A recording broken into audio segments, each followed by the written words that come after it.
الإدارة العامة لمباحث الضرائب والرسوم في ضبط 6993 قضية تهرب ضريبي خلال أسبوع. وكان أبرز تلك القضايا المضبوطة ضرائب عامة، ضرائب على القيمة المضافة، جمارك، حماية أموال وممتلكات الدولة المستردة، تهرب من الضرائب العقارية والملاهي، تنفيذ أحكام تحرم دينا.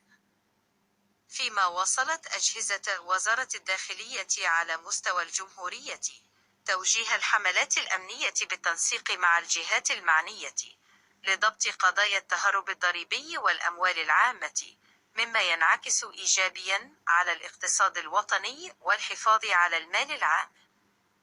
تم اتخاذ الإجراءات القانونية اللازمة حيال كل قضية.